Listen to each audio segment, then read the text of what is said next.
Terima kasih Anda masih bergabung sama kami, pemirsa, dan saya masih berbincang bersama Mas Leo, dan kita akan lanjutkan perbincangan di pagi hari ini, tentu saja masuk ke saham-saham pilihan. Kali ini tadi Anda sempat menyampaikan Indi ya, dengan rekomendasi spekulatif buy dengan entry di 1450 atau range entry-nya di 1450 sampai 1410 dengan target price di 1535 hingga 1550 atau Ya. 1600 hingga 1665.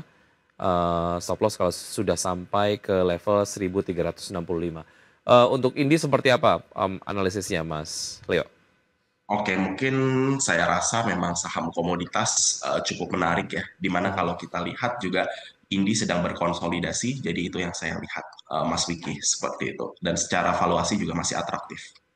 Oke, secara target price untuk Indi sendiri sejauh mana ini kemudian menjadi sebuah target yang akan bisa di-achieve dalam waktu dekat, atau ini target di akhir tahun atau seperti apa, Mas Leo? Oke, ini mungkin dalam range kira-kira 1 hingga 2 minggu ya, seperti Hmm, itu. oke, baik, secara fundamental ini juga menarik ya. Mungkin untuk mereka yang Yes. tertarik mengoleksi Indi di jangka menengah ke panjang. Ya, kalau untuk saya jangka menengah dan apalagi tahun depan itu eh, awak emas itu salah satu diversifikasinya Indi di tambang emas itu mulai beroperasi seperti itu. Oke, dari ini kita bergeser ke ESA. Walaupun tadi sudah dibahas secara Yes. sepintas begitu, selengkapnya seperti apa, Mas? Oke, kalau untuk ESA boleh coba spekulasi ya di area 680 hingga 710 untuk target pertama di 770, selanjutnya di 810 hingga 820. Seperti itu, Mas Wiki. Oke, ESA. ESA secara fundamental juga menarik atau seperti apa, Mas? Oke, kalau saya lihat memang amonia ini cukup menarik ya, apalagi di tengah dengan katalis seperti ini, dan saya rasa kalau di harga range 600 hingga 800 sebenarnya valuasinya masih sangat atraktif, apalagi kalau kita lihat project-project ke depan in the long term itu bakal menarik menurut saya seperti itu. Oke, secara trading harian, kalau traders melihat ESA seperti apa? Oke, saya rasa memang kalau rasa jika ada flow ke amonia ini, ada inflow mungkin jika 770 ini dalam masih achievable menurut saya hari ini, Mas Wiki, seperti itu. Oke, baik. Ada Indi, kemudian juga ada ESA. Berikutnya ada Bumi dengan rekomendasi spekulatif buy. Seperti apa, Mas? Yes. Oke, saya lihat Bumi ini ke depannya langkahnya mulai menarik ya. Di tengah memang kalau kita lihat mereka juga mulai issue bonds ya. Kemarin baru-baru ini mereka akan mengakuisisi dua tambang di Australia seperti itu. Dan saya rasa ke depannya jika kita lihat baik itu Dewa, Bumi, dan BRMS itu nampaknya nanti akan ada satu benang merah dan jalinan sinergi ke depannya seperti itu. Di Salim Group seperti itu yang saya lihat. Oke, berikutnya ini baru tiga nih ya. Ada satu lagi saham pilihan yang Anda rekomendasikan, Mas Leo? Oke, mungkin satu lagi sebentar. Kalau untuk satu lagi dari saya itu mungkin yang cukup defensif aja ada di AMRT ya seperti itu. Wait. Dimana kalau saya lihat mungkin kita juga butuh saham yang sedikit defensif ya seperti itu dan oke ada AMRT boleh coba spekulasi buy di area 2290 seperti itu. Baik, oke, itu tadi dia saham-saham yang direkomendasikan. Ada Indi, kemudian juga ESA, ada Bumi, dan juga AMRT ya, dari sektor retail, betul ya Yes, Mas ya?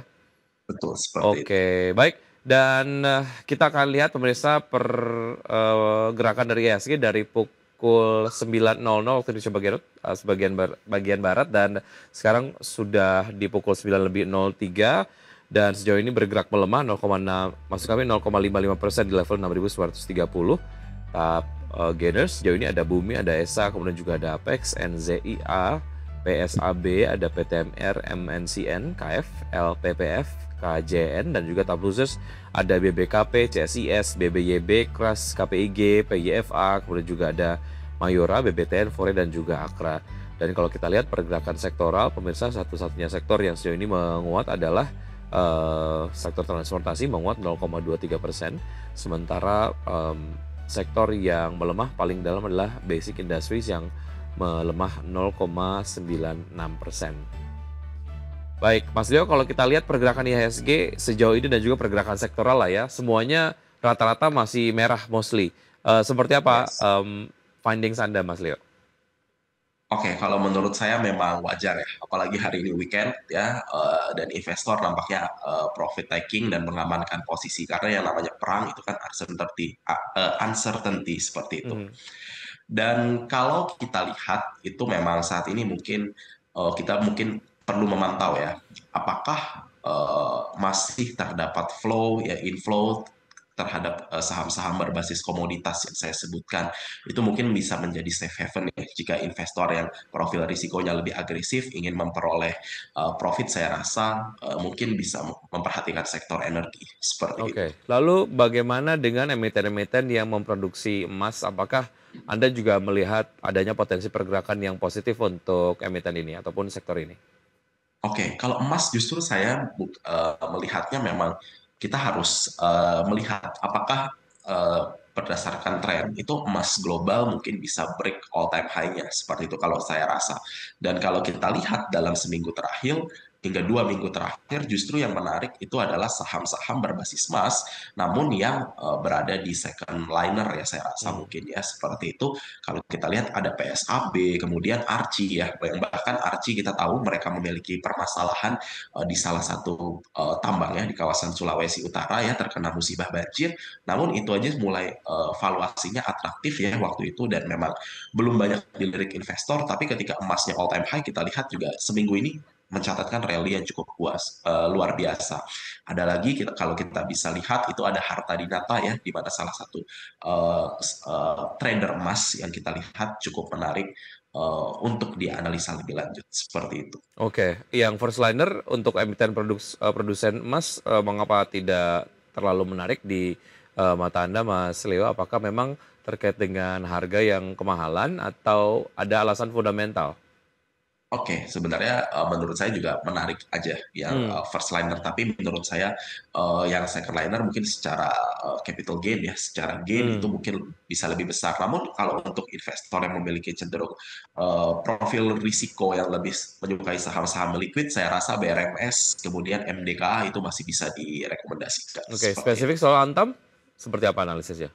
Kalau Antam, saya rasa memang ini sudah mulai, saya rasa untuk price in ya, seperti Hmm. itu. Dan kalau kita lihat memang saat ini kan di market talk sedang ada, apakah Antam akan bisa achieve di MSCI? Nah, itu yang kita sedang tunggu Hmm. ya. Dimana kalau untuk harga saat ini memang sudah mulai eligible ya, untuk angka Antam bisa inclusion ke MSCI, seperti itu. Oke, baik. Lalu, selain kemudian IHSG yang di penutupan perdagangan kemarin melemah dan juga sejauh ini di pembukaan sesi 1 hingga pukul 9 lebih 3 menit tadi beberapa menit yang lalu kita sempat lihat datanya masih kemudian menunjukkan tren pelemahan begitu ya untuk IHSG, Mas Leo.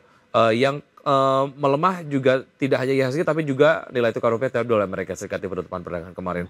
Bagaimana Anda melihat implikasinya? Dan, untuk saham-saham yang ataupun sektor-sektor yang cukup sensitif terhadap pelemahan ataupun sentimen yang berkaitan dengan pelemahan nilai tukar rupiah terhadap dolar Amerika Serikat sendiri, analisisnya seperti apa?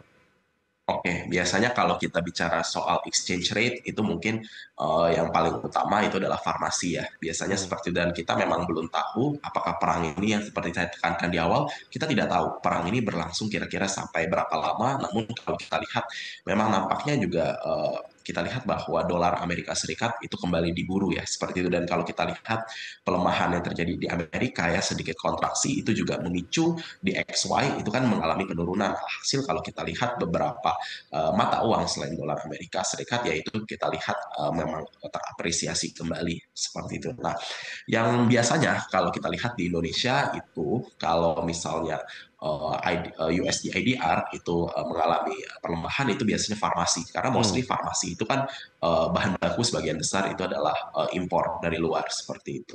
baik, itu tadi beberapa analisis yang Anda sampaikan, semoga menjadi referensi dan sumber informasi untuk pelaku pasar di perdagangan hari ini. Mas Leo, terima kasih sudah bergabung bersama kami, sukses selalu untuk Anda, sampai jumpa. Ya, thank you.